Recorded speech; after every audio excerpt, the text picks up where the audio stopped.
Hi everyone, welcome to my YouTube channel. ভেবেছিলাম সবাই সকালে ঘুম থেকে ওঠার আগেই আমরা বাড়িতে চলে আসব, কিন্তু সেটা আর হলো না। আমাদের ট্রেন প্রায় 6.5 ঘন্টা লেট। আমরা শালিমার এক্সপ্রেসে এসেছি, তো সেই জন্য আমরা সাঁতরাগাছিতেই নেমেছি। হাওড়া যায় না ওই ট্রেনটা, সাঁতরাগাছি থেকে লাইনটা আলাদা হয়ে যায়।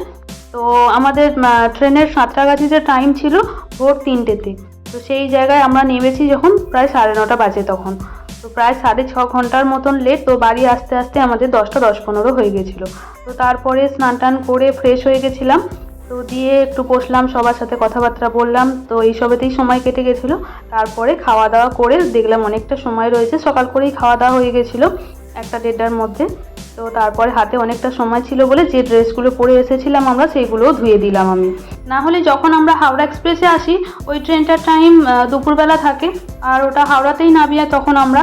তো বাড়ি আসতে আসতে অনেকটাই বেলা হয়ে যায়, আবার লেট থাকলে বিকেলও হয়ে যায়। তো তখন আর সেদিনকে কাছাকাছি কিছু করি না, জামা কাপড় সব রেখে দিই, পরের দিনকেই কাচি। তো যাই হোক, তখন জামা কাপড়গুলো কেচে দেওয়ার পরে দুপুরে একটু রেস্ট নিচ্ছিলাম।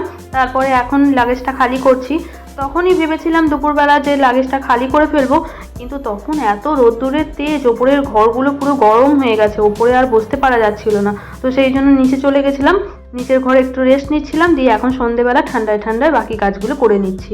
যেহেতু আমরা অনেক দিন পর পর আসি, তো যখনই আসি প্রথম দিনটা সাফসাফাই করতে করতেই কেটে যায়। আর লাগেজটা তো ওদিকে খালি করা হয়ে গেছে, এবার ড্রেসিং টেবিলটা একটু পরিষ্কার করে নিচ্ছি। আমরা যখন চলে যাই তখন তো এগুলো খালিই থাকে, আবার যখন আসি তখন একটু ভালো করে মুছে তারপরে সব দরকারি জিনিসপত্রগুলো রেখে দিই।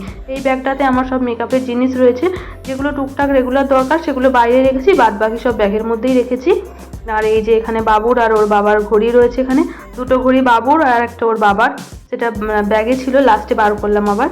এই টিস্যুটা দিয়েই ড্রেসিং টেবিলটা ভিতরটা মুছলাম। দেখেছেন খালি পুরো কালো হয়ে গেছে, এত ধুলো পড়েছে। তো এবার আয়নাটাকেও ভালো করে মুছে নিচ্ছি। ব্যাগের মধ্যে আরও 2টো বডি স্প্রে ছিল, তো সেই জন্য সেগুলোও ভালো করে গুছিয়ে ওইখানেই রেখে দিলাম উপরেতে। আর এবার বেডশিটটা চেঞ্জ করে নিচ্ছি। প্রত্যেকবারই যে বেডশিটটা পাতা থাকে সেটা চেঞ্জ করে অন্য নতুন বেডশিট পেতে দিই। এটা তো এতদিন এমনি পাতা থাকে, তার উপরে ঢাকা চাপা দেওয়া থাকে, যেহেতু আমরা থাকি না সেই জন্য ধুলো ময়লা পড়ে। তো সেই জন্য এটা চেঞ্জ করে কেচে পরিষ্কার করে রেখে দিই, আবার যাবার সময় যাবার দিনকে এটাকে পেতে দিই। এবার সোফাটাকেও ঝেড়ে পরিষ্কার করে নিচ্ছি। একভাবে সব কাজগুলো করতে পারছি না, কেউ না কেউ ডাকছে বা কোনো কারণে আমি নিচে যাচ্ছি, তো সেই জন্য মাঝখানে গ্যাপ হয়ে যাচ্ছে। আপনাদের তো একটার পর একটা দেখাচ্ছি বলে আপনারা বুঝতে পারছেন না, কিন্তু এর মাঝখানে আমাদের খাওয়া দাওয়া হয়ে গেছে, আমাদের ডিনার হয়ে গেছে। মাঝখানে অনেকক্ষণ আমি গুছোতে নিচে চলে গেছিলাম, ডাকছিল, তো সেই জন্য। আর আমি আপনাদের বলেছিলাম যে মায়ের শরীর খারাপ, মায়ের অপারেশন হয়েছে, তো সেই জন্য আমরা যেহেতু সবসময় থাকি না, তো 2জন দিদিকে রাখা হয়েছে মায়ের দেখাশোনা করার জন্য। তো ওনারাই রান্নাবান্না করেছে, সকালের দিকেও ওনারাই রান্না করেছিলেন আমরা যখন এলাম তখন, আর রাত্রের দিকেও করেছেন। তো আমাদের খাওয়া দাওয়া সব কমপ্লিট হয়ে গেছে। আর এবার ঝাড়ু লাগিয়ে দিয়ে পরিষ্কার করে আমরা এবার শুয়ে পড়বো। তো আজকে ঘরেতে শোবো না, এত গরম, বাইরে এই দালানটাতেই শোবো। তো এই জানলা দিয়ে প্রচুর হাওয়া আসে, তো এখানেই শোবো। সেই জন্য আজকে বেডশিটটা চেঞ্জ করলাম না, খালি পিলো কভারগুলো চেঞ্জ করে নিয়েছি। কালকে সকালে বেডশিটটা চেঞ্জ করব। তাহলে আজকের ভিডিওটা এখানেই শেষ করছি।